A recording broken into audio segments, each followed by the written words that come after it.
de Mateo en su 6º capítulo.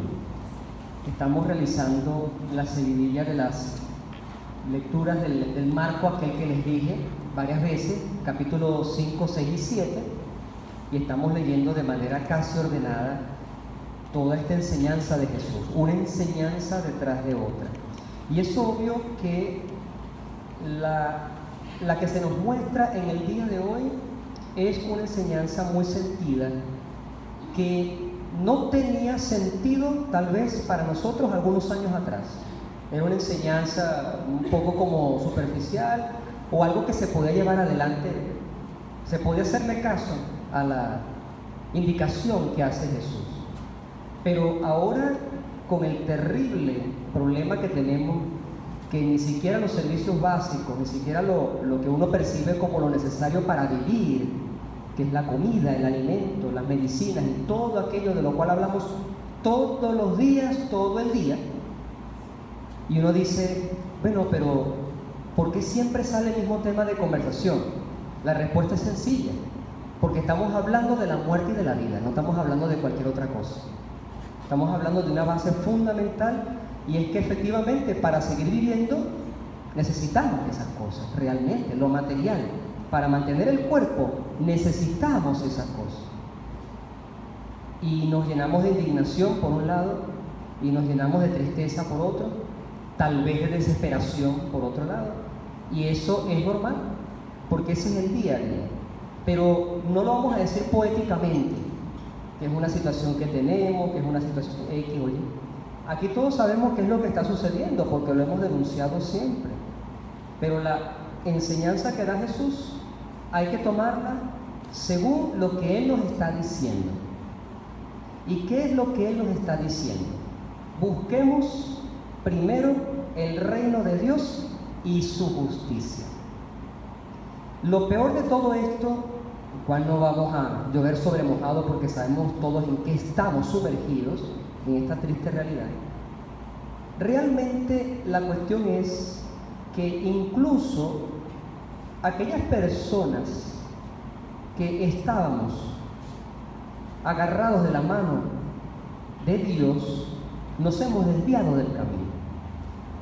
Porque ahora, en vez de buscar el reino de Dios y su justicia, que lo hemos dicho en otras oportunidades, realmente pareciera que lo que buscamos es la injusticia. La injusticia, ser injustos. Y para algunos que tratan un poco de justificarse, las situaciones llevan a ciertas opciones, pero vamos a repetirlo porque esto también es fundamental. Esto es como la vida y la muerte, y es que no podemos renunciar a los valores que nos han enseñado, no podemos renunciar a la educación que tenemos, no podemos renunciar a la fe. Una situación nos debe llevar, ciertamente, a generar nuevas ideas. Y yo personalmente soy muy crítico con respecto al conformismo. Una cosa es conformarse, pero otra cosa es el conformismo. Yo leí una vez una opinión de parte de un economista y digo, oye, tiene razón. No, que lo más interesante de todo esto es que hemos aprendido a hacer esto con aquello y aquello. Qué bueno, ya sé hacer arepas de auyama, de yuca y de no sé qué cosa. Pero es que esa no es la normalidad.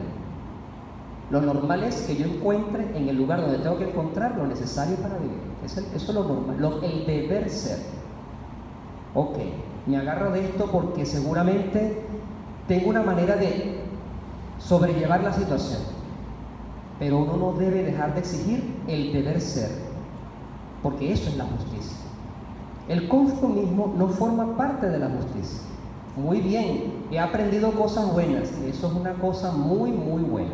Si esta situación se llega a revertir, yo no debo abandonar las cosas nuevas que he aprendido, sino reformularlas de nuevo, para ver cómo se retoma una vida de país más serena y en construcción. Para eso es que necesitan, porque si no, voy a conformarme siempre con un estilo de vida que va de mal en peor. Pero aquí lo pasamos ahora a la vida espiritual. En la vida espiritual a veces caemos también en un conformismo. Conformarse contener aquello que nos permite todavía seguir viviendo, pero abandonar otras expresiones de nuestra existencia, que es la expresión espiritual. La expresión espiritual.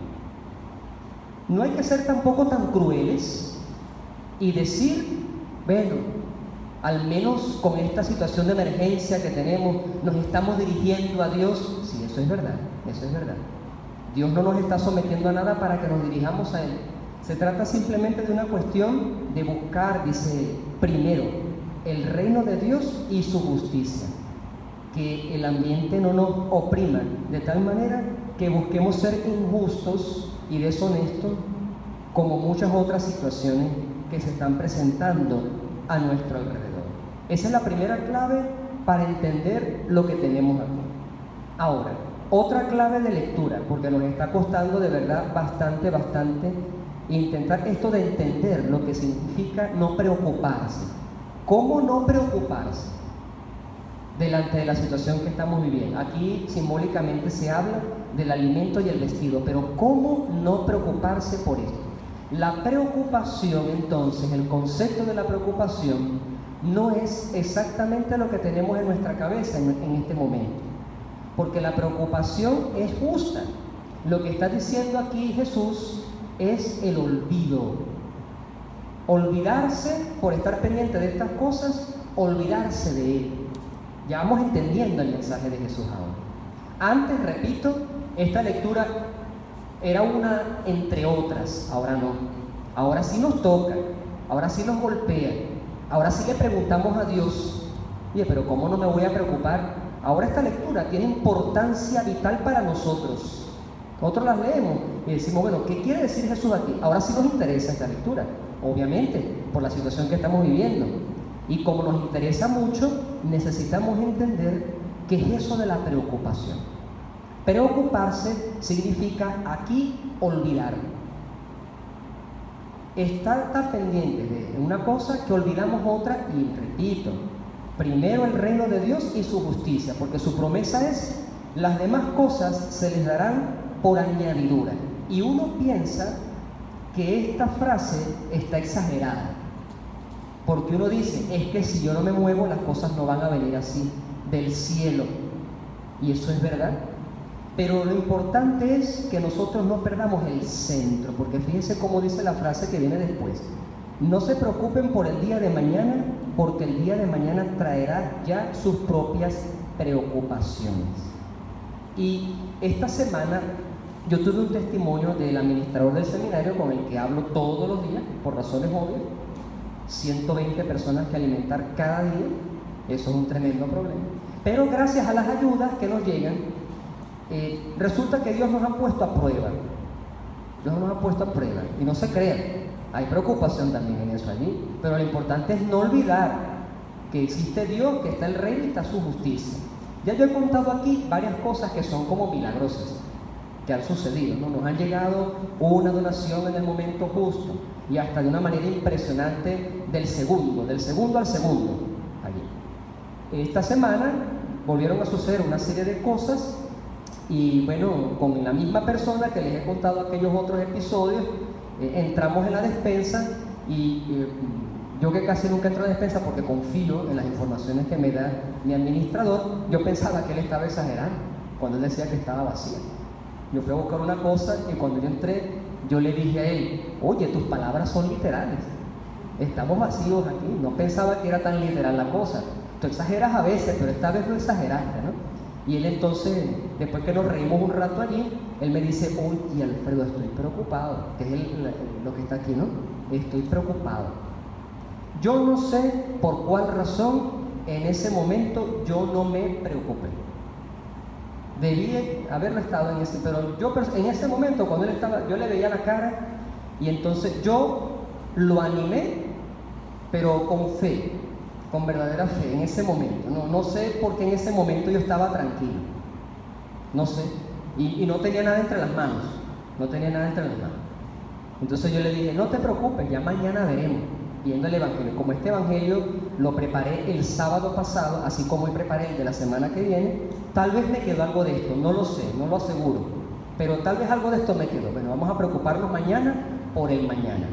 Ya hoy logramos llenar lo que teníamos que llenar, vaciar lo que teníamos que vaciar. Vamos a ver qué pasa mañana. Y en ese mañana sucedió algo de lo cual yo no me enteré, pero él sí, porque yo estaba en otras diligencias.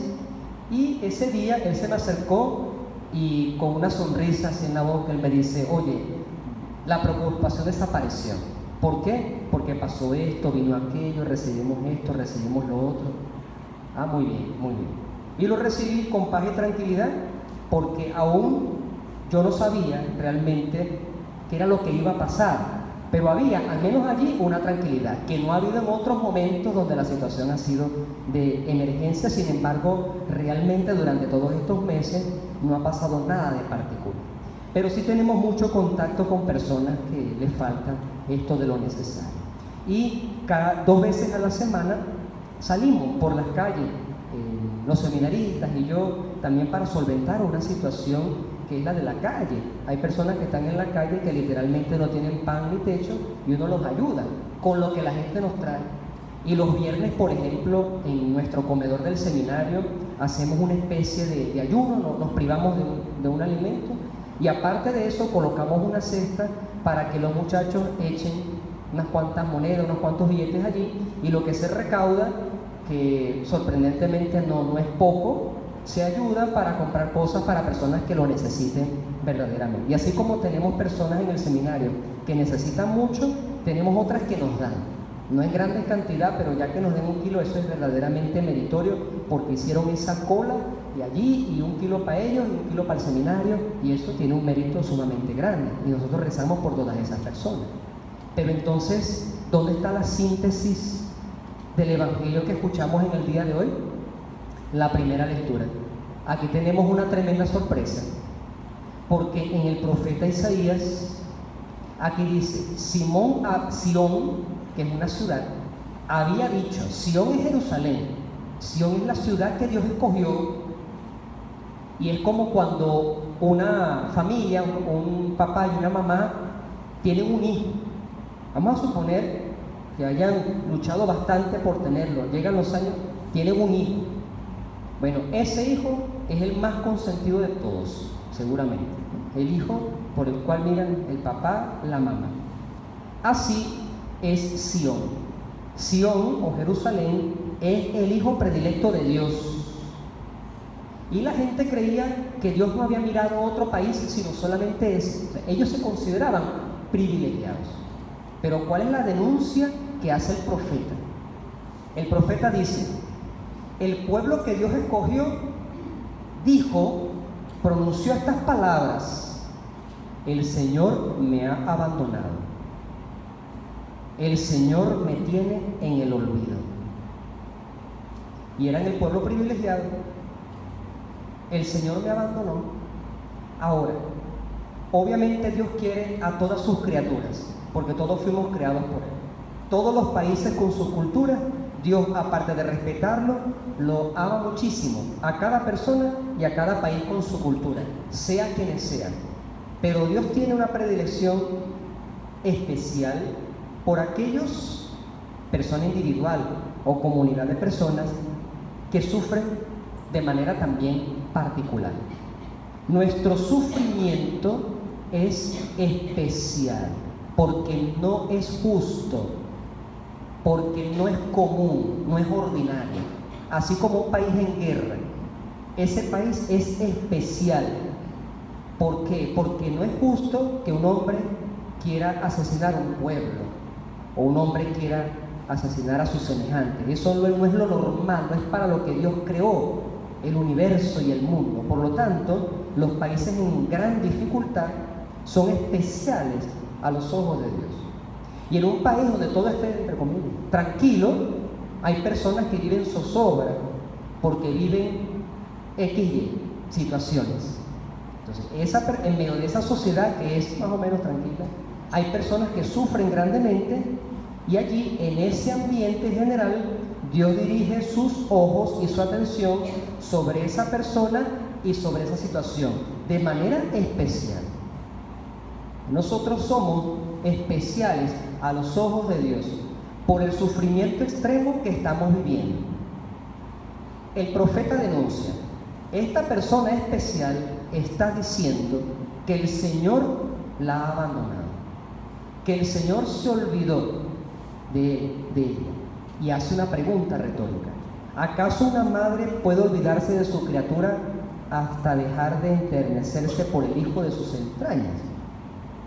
Y razona el profeta: aunque eso fuera cierto, aunque eso se verificara en el campo de la realidad, y aquí habla Dios en nombre de sí mismo, yo nunca me olvidaré de ti. Si eso tú lo has visto alguna vez, yo te digo que yo, el Señor, no me voy a olvidar de ti. ¿Qué hace Dios? Dios agarra la palabra que yo pronuncié. Tú te olvidaste de mí. Y el Señor me responde: no me he olvidado de ti. Tú me has abandonado. El Señor responde: yo no te he abandonado. Yo. ¿Qué significa yo? Yo significa garantía de protección. Yo significa garantía de tranquilidad en medio de la turbulencia que estamos viviendo. Y por lo tanto la promesa de Dios es una promesa irrevocable, es una promesa segura, a su manera, que yo no entiendo, porque yo deseo salir de esto lo más pronto posible. Pero yo sigo rezando.